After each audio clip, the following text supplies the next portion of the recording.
So before I continue on part 3 of some of my disabilities, some of my health issues, some of the hurdles I've had to get over, and some of the treatment I received in my life, I need you to keep in mind, when a 5-year-old speaks up, when an 8-year-old speaks up, when a 10-year-old speaks up, when a 12-year-old speaks up, other people have to be speaking up too. And if you're moving around, it just doesn't get done. People just aren't speaking up. As well as, you got to spend time with your child to get them know them. You really do. You got to get to know your children. You got to listen to your children. That definitely wasn't being done. There were at least 200 occasions where I tried to tell my parents something was going on, and they either made things much worse, they totally denied it was happening, or they tried to cover it up, or they used it in a way that got me hurt. There were several of these occasions, so you also have to keep that in mind. I'm going to go through everything that was going on, but it does sadden me that when I go through all my memories, when I go through 25 years of what was going on and how I asked for help through my whole entire life, that there wasn't other adults going, this is wrong. This is wrong. Somebody should help this kid. Somebody should help this kid. Somebody should speak up, because this mother might be dangerous with these medications, or her behavior seems erratic or unusual. And some of these treatments, like ballet for a coordination issue and then not trying to figure out what's going on with your son, that's very weird. If your son is having serious health issues that are physically visible, and if the doctor is going with a coordination issue and you're willing to put me in ballet and all these things to fix it, I mean, that is a red flag right there. I'm a boy. Why did my mother push that? Why did she push me to take all these medications? And then why did she give me extra medications? What was up with the extra Epicac?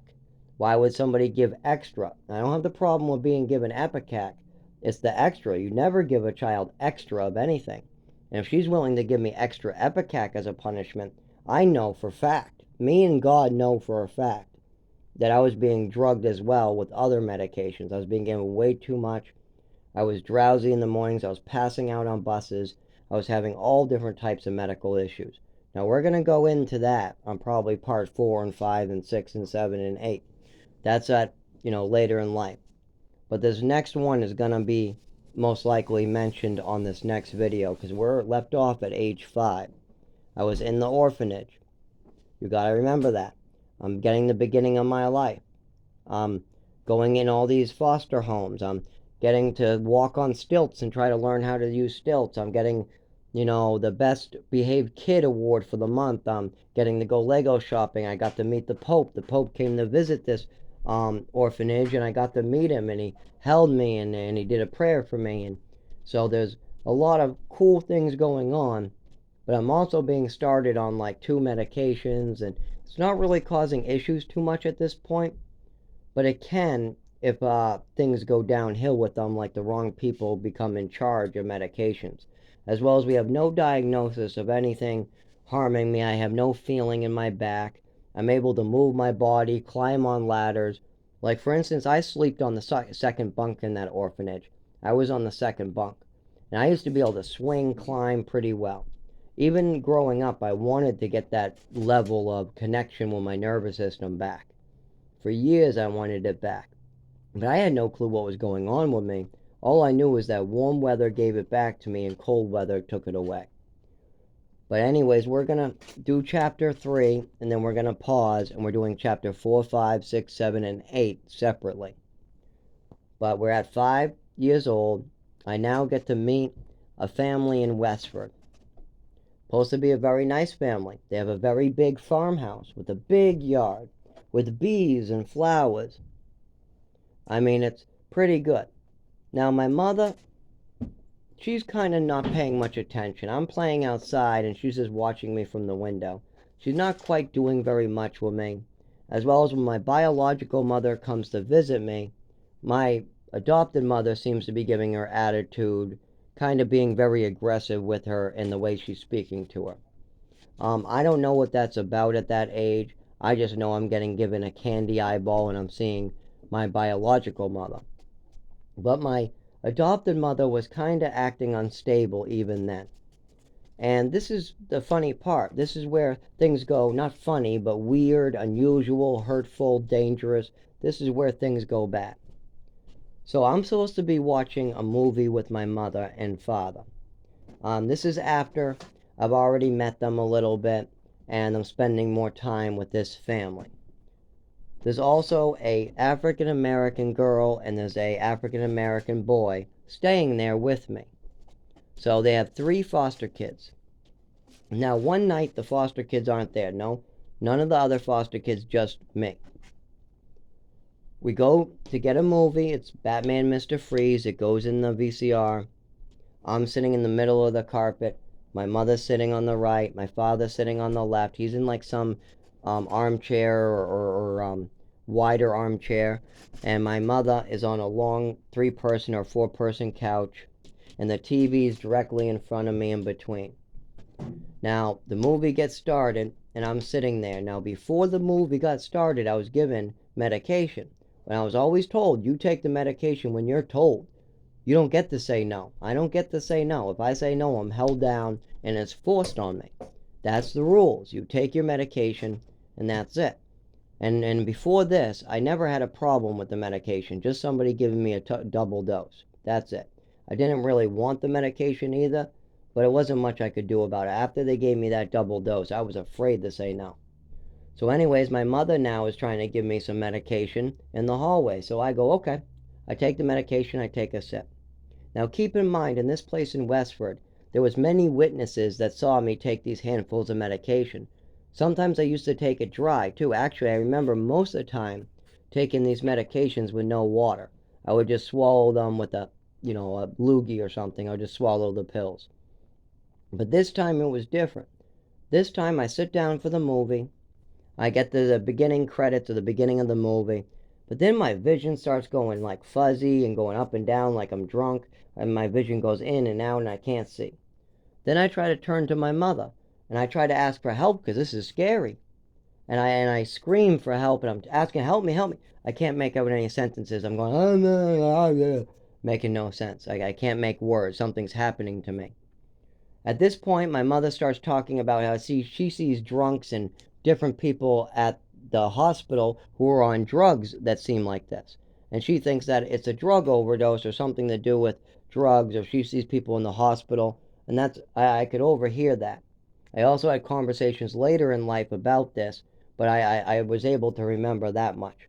And that conversation, when I overheard her tell my father about how she used to be, she's a nurse and she sees this all the time, I barely can make out that conversation, so I don't always even add that in. But yes, I overheard her say something about, we get this all the time in the hospital. And I can't talk, so at this point, she leaves the room to make a phone call, and I try to walk over to my father, but I can't walk. I can't stand up. I can't talk. I'm getting this feeling down my back and my body. It's a terrible feeling, awful feeling. At this point, I go over to a pile of newspapers crawling, and I notice that I can't feel my hands on the carpet. I can't quite feel my body. I mean, something's going on awful. And my vision's now almost completely out. My breathing is slowing down. I can't stand up. I can't feel anything. I can't talk. And I get to the newspapers. Now I can hear, apparently. Every time somebody talks, I can hear what they're saying. So input seems to be okay, except for vision, what I don't understand. I get to the pile of newspapers. When I get there, I kind of try to look up for help from my father. And this is all my adopted father, one of my foster families, by the way. At this point, I go out. I don't remember anything, except for my mother walking into the room. There's only one thing I remember before I go out. My mother came back into the room and said, they don't know what they're talking about. That's it. That's all I remember is her coming back right before I go out and saying these words. They don't know what they're talking about. Now, after talking this later with them, After I realized that they were calling for help to try to figure out what was going on. She was calling a medical professional, and they told her to bring me to the emergency room, but she refused because she said they don't know what they're talking about. When you should bring me to the emergency room in that condition, it was very obvious. Now, after this was done to me, I woke up and I had something wrong with me permanently. So every single time I was at the doctor's, I would mention this. But of course, my mother didn't like these talks. She didn't like me asking about this. She didn't want me speaking up about this. But at age 5 to 7, I was. Now, also, there was the Ipecac punishment. I ate mushrooms. I repeated that I was. Somebody told me that that's called committing suicide when I tried to eat a mushroom before. One of the adults, I was about 5 years old. I went to eat a mushroom and I was stopped by an adult. And he said, "What are you trying to do? Kill yourself or commit suicide?" No, it was suicide. "What are you trying to do? Commit suicide?" And then I stopped eating. I didn't touch the mushroom and I went back inside. About a week or two later, my nephew was brought over, who was 2 years younger than me, and I tried to do the same thing. I went over to the mushroom, I grabbed the mushroom, I smiled, and I took a bite. Like an idiot kid. At this point, he asked me what I'm doing. I don't know what I'm doing. It's a mushroom. I'm eating it, I guess. I don't know how to explain that. So I just repeat what another adult said. I said, "I'm committing suicide." And I don't really know the concept. I don't know what I'm repeating. So he goes inside and tells the adults. I end up going inside because I get pulled in. And then they ask if I'm trying to commit suicide. I still don't understand what the concept is. All I know is I ate a mushroom. And they say, "Well, we know you ate the mushroom, but what are you trying to do?" I'm like, I eat the mushroom, and I don't understand what's going on. But then they say a different phrase. They say, "Are you trying to kill yourself?" And once when I heard that, I go, "Oh, suicide must mean kill yourself." So I made that connection. I say, "No, no, no, no, that's not what's going on." No, no, and I do it, and I wasn't. I still, for 25 years, I've always said I wasn't trying to kill myself. I did repeat a phrasing I didn't understand. Absolutely, I'm a 5-year-old. That happens. But I have no problem with any of that. I mean, yeah, okay. So they give me Ipecac. That's still okay. I have no problem with that. But here's where the problem. My mother decided to give me extra and then brag about it all the way until I was a teenager.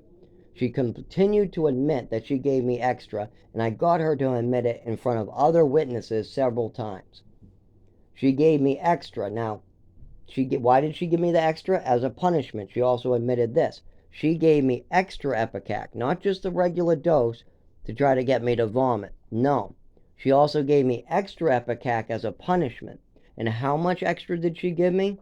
A total of 8 ounces of Ipecac, straight out of the bottle. Now, don't ask me how much 8 ounces of Ipecac is, if that's too much or too little. I have no idea.